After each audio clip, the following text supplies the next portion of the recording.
everybody. On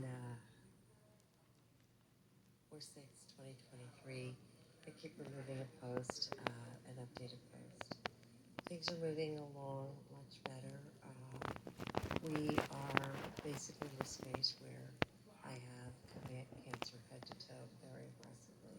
And of course I would, based on what has gone on in my life since July 2021 in Virginia. It is what it is. I was fried in Virginia, fried in every other state I went to, and very seriously fried in Mexico since February 1. February 1.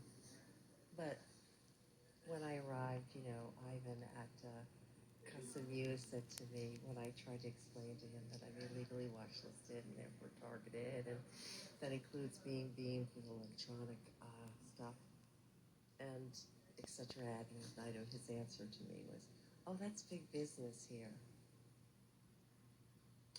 in San Cristobal, Mexico." Needless to say, as you know, I went to Mexico to try to get medical insurance and treatment for the cancer because I was unable to seriously since 2010 because of the criminal vagaries of the Social Security Administration, who not only completely stole my first $80,000 in back pay and benefits, but illegally determined arbitrarily, according to a representative out of the Flagstaff, Arizona office in December of 2019, that they had arbitrarily determined my date of disability of July '08 that had nothing to do with any diagnostics that went back as far as 1998. That arbitrary that arbitrary disability date, which is fraud, by the way, cut me out of my date last insured. So the $1 million in taxes that I pay to ensure that I had a backup plan in the event of my savings or anything else going wrong. Hi, sweetheart. Nice to see you. That ensured that I was cut out of my date of last insured. So instead of getting $3,800 a month and Medicare as of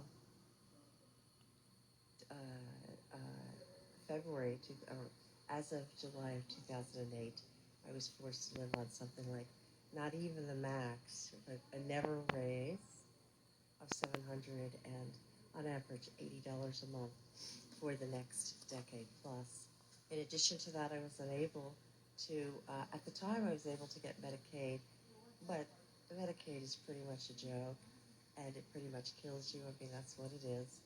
And in the first quarter of 2021, my social worker at the University of Virginia convinced me to take early retirement at 62 and did not tell me that once the benefits were determined at $15.95, that I would be approximately $30 over the eligibility requirement for Medicaid.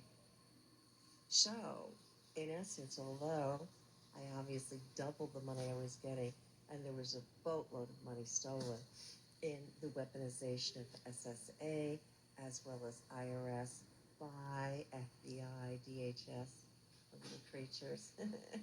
That's why they're being investigated today. That's why Jim Jordan has the Judicial Committee and has investigated them, which was kind of a joke, actually, at the end of the day, because did they suggest or recommend anything yet? They're probably putting up the documents or whatever. But still. So, in essence, as I'm traveling from state to state, trying to get Medicaid, nobody in any state is telling me the reason I can't get it is because my income is $30+ over eligibility maximum. So if this isn't an illustration of hardcore weaponization of federal, state, and local government, I don't know what it is, for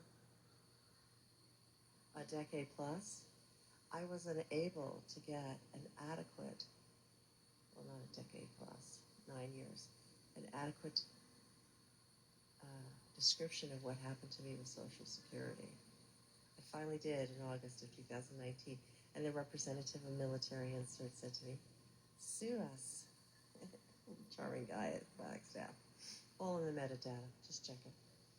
Pardon me. Oh, there comes a point, and I do need oxygen, but there comes a point where you have to take a little break because it's, oh, my nose has been bleeding too, and I think my kidneys are bleeding from dehydration. I've only been screaming about dehydration, I don't know how many days now as I've been here. But anyway, we're addressing now, finally. So, I am dying because the U.S. government, in one form or another, completely stole my benefits paid for by $1 million in taxes. This is all verifiable.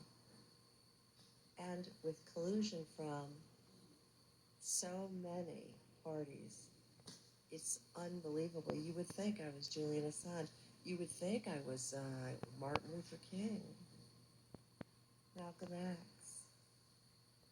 Kennedy's in the 60s. I'm not.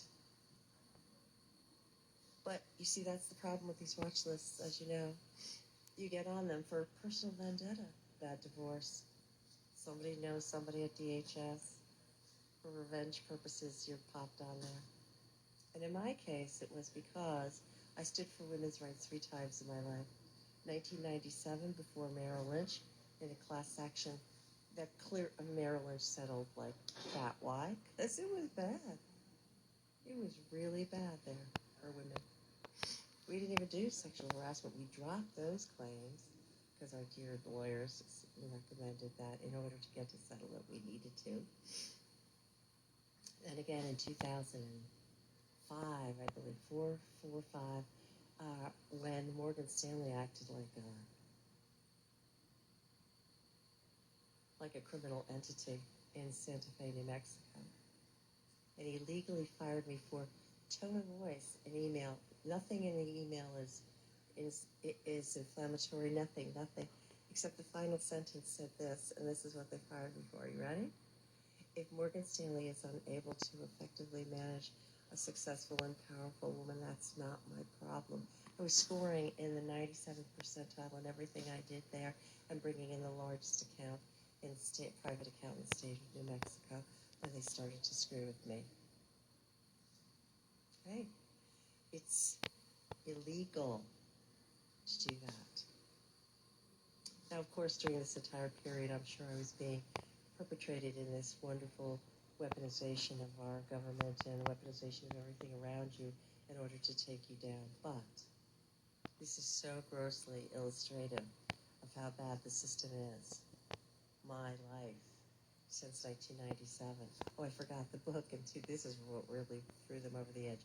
The book, Pelicans, Coconuts, and Butterflies, Conquering Cancer with a Life of Soul, in 2010. It was released February, and from that moment on, because I simply asked for more less invasive, more compassionate treatment of women's cancers, that threw them off the map.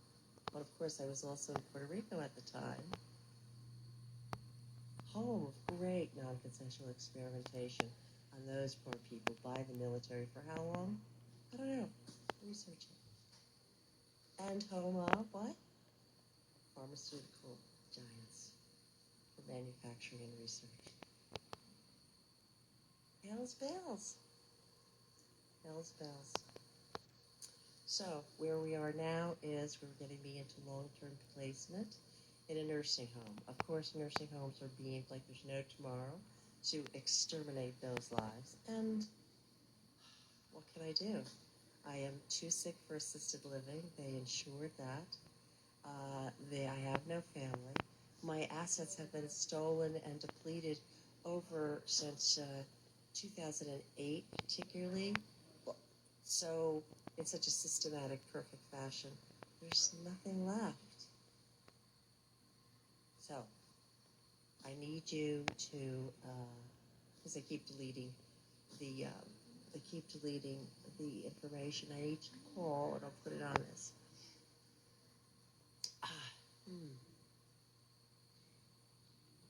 University of Oklahoma, my nurse's desk, and just petition for a new room until I leave, and for my safety on every level, because there have been a lot of missteps here, gross missteps that have only facilitated my suffering rather than as a palliative patient rather than mitigated.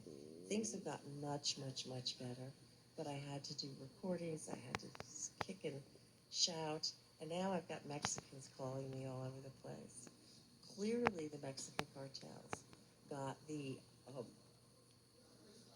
kill protocol, the Andor contract, pardon me, to mitigate any tie back to the U.S. government, military, etc., intelligence works. Because the proliferation of Mexicans in my life since Nebraska in, March of 2022 through May of 2022, when I visited Ben Miller there, has been statistically impossible in a random event process. And now I have people calling and either hanging up or getting disconnected or whatever. But I'll put the information in and give a try. Be polite. Be professional, of course. But just say, listen, we're worried about her. She's had one hell of a time in Oklahoma for 2 weeks.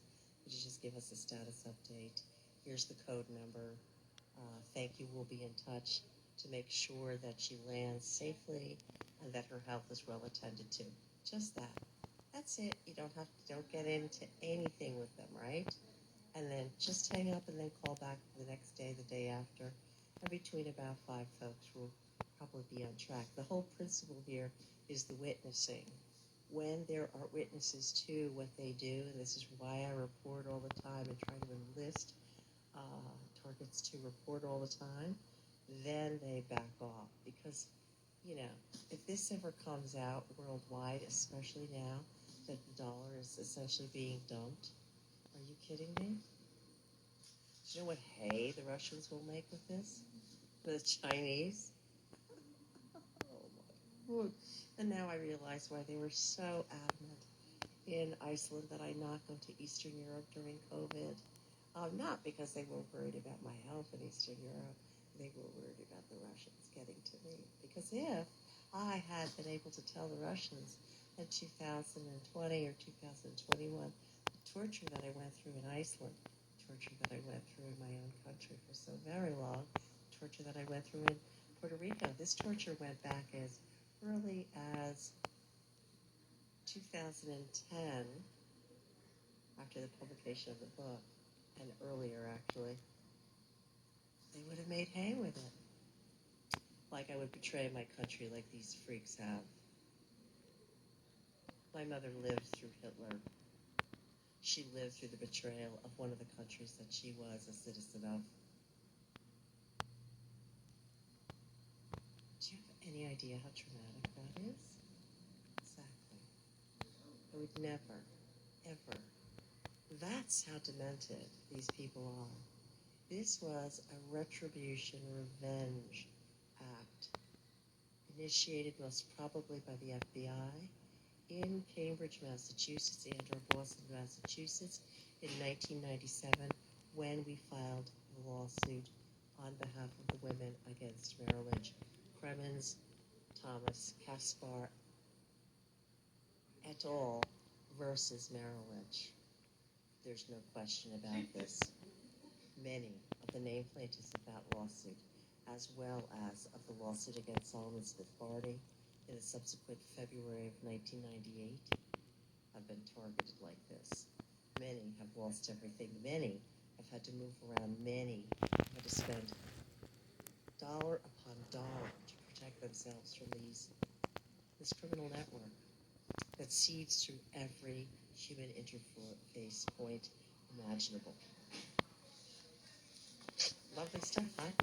So thank you for your help. Thank you for your attention. Thank you for your support. Thank you for your prayers. And things are going so badly in our country. It's almost a gift to pass now, but I don't want to be tortured. And I'm still getting banged here. I was getting really banged with the walk by. Oh my God, it was crazy. Some woman swung her cell phone into my doorway. I was like, so did you get a bonus for that? And of course, these are non-accomplishing, pretty much ridiculous individuals who, oh God, I guess, well, they're lied to. They don't know. They don't know that COINTELPRO, Phoenix, MK Ultra has been going on forever. This is not a conspiracy theory. Wake up, America. Your country has been destroyed by these lunatics since what, 1946? And Operation Paperclip? Let's get real here. Does no one understand the history of this country or this world? I actually had a very intelligent guy say to me the other day, is that true? That the dollar is tanking?